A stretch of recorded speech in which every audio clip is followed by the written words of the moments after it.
All right, we have Mike Nan, Strategic Marketing at Magewell. We know this guy for a long time. Hey Ryan, how you doing? Great to see you again. Great seeing you, sir. So let's talk about what you're showing off at the show. That's fantastic. So first new product here. One of the things is Magewell's really known for a lot of these, little gizmos, the bricks like this. Simple converters, throw them down, they just work. Yep. But as IP networking and IP production has become, more and more popular, there's a lot more large-scale productions going on, a lot more large-scale deployments. Yep. People want higher density, and they want, in a rack mount form factor and so forth. So first thing we announced for the show is this platform. It's called Monitor, and it takes exactly this functionality of all these bricks, but into a blade-based form factor. So it's a 2RU server. You can put it right into a rack, redundant power supplies, everything you would expect. Populate it with exactly the modules you need, HDMI to NDI, and so forth. Wow, so it's basically 10 of those in this rack space, which Exactly. Tim, our head engineer, is probably freaking out right now. Probably, he can come on down and see one when you let him out of the studio, right? Right. But the whole idea is too, this is designed for 24/7 operation. So, we have people who are running, 20 channels of SRT and need to decode it or that sort of thing, or 10 channels of NDI encoding. Yep. 2RU, touchscreen interface for monitoring the status of the device. You can control it through a web-based interface, or we have our Control Hub management software. All the same functionality people love, low latency performance, reliability, new form factor for it. So I literally see little graphics of cards. They'll light up different colors or something? Those are the cards that are active in the system.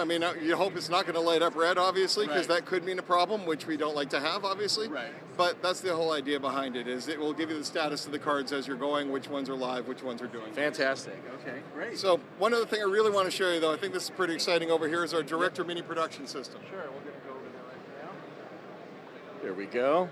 Yeah, this is pretty impressive. So this has been one of the stars of the show for us, and we announced it back in September, actually, at IBC. Since then, we've done 2 major firmware updates to it.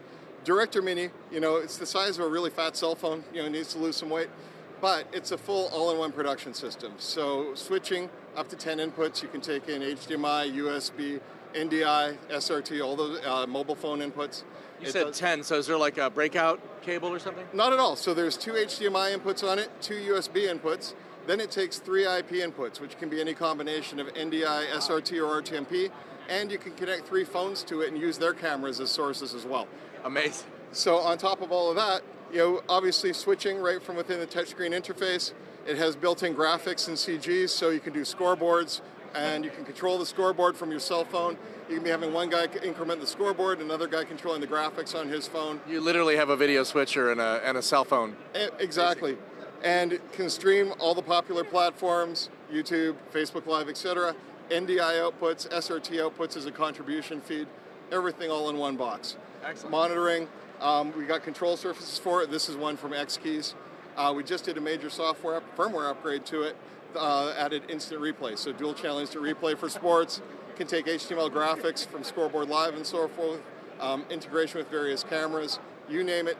It's in this box. So I'm real curious because we might have a use for instant replay back at Broadcast Beat Studios. Yep. Can you just elaborate on the instant replay a little bit? Like, can it continue to record and you can roll back, and how many seconds can you roll back? So you can configure it exactly how long you want to be able to buffer to roll back to.